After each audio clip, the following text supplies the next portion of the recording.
Hi everybody! Today I'm going to talk about switch boxes and how much fun you can have using them at home. Daniel, make the bubbles!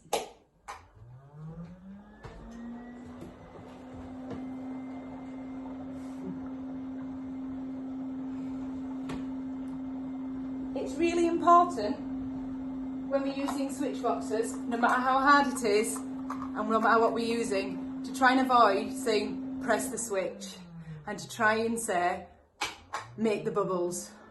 Do you want more? Turn the light on. I want more whisking. Make the vac work. So the student, learner, or your son and daughter learns that the switch does lots of different things and it's not just a switch, that it's an action. Okay. So your switch box, maybe a little different from this, but they all do the same things. They've got lots of settings. They can turn the device on or off.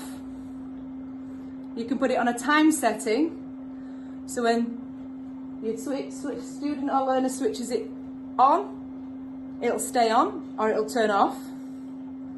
It can turn on and off for a few minutes, or it'll stay on and off for a few seconds until they press it again. Or they can latch it on, so once it's pressed it'll stay on until they press it again. And there's a direct setting.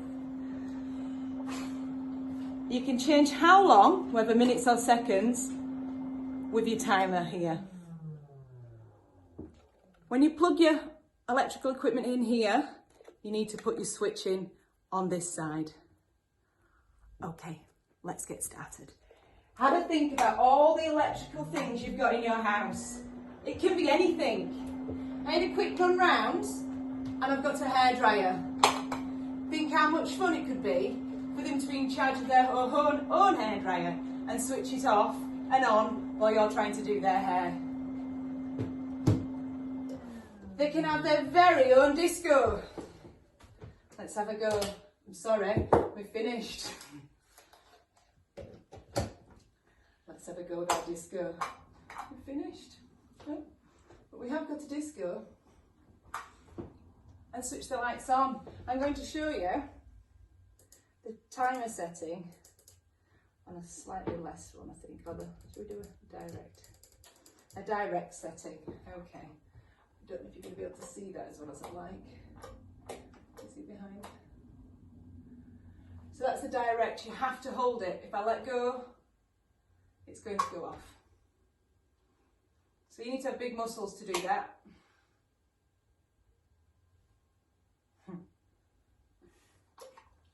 Your latch setting, I want them to press and let go. And then you might want to tell them, it's too bright, quick, turn the light off, it's too bright. Okay. If we've got somebody who's working on tracking a light and seeing where it is, you can check whether they're following the light by putting it on a timer for 6 seconds or 10 seconds. I know a few learners are doing that. We're moving it up. If you put it in one place, then move it to the other, and then you could ask them where it is. Can you switch the light on? And see if they follow where the light's gone. Okay. It'll switch off, and you can move the light, and you can ask them, where's it gone? Can you turn the light on? Brilliant.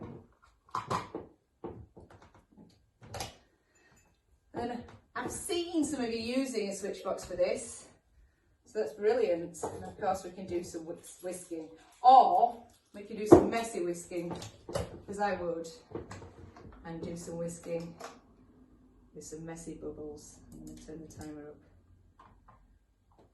up. Messy whisking more.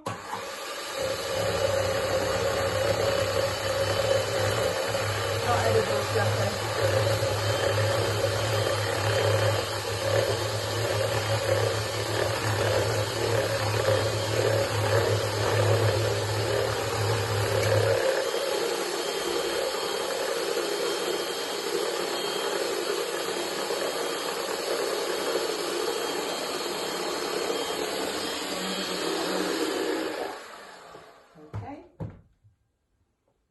I won't show you the back because it's too noisy. Okay guys, thank you very much. Have fun. Bye.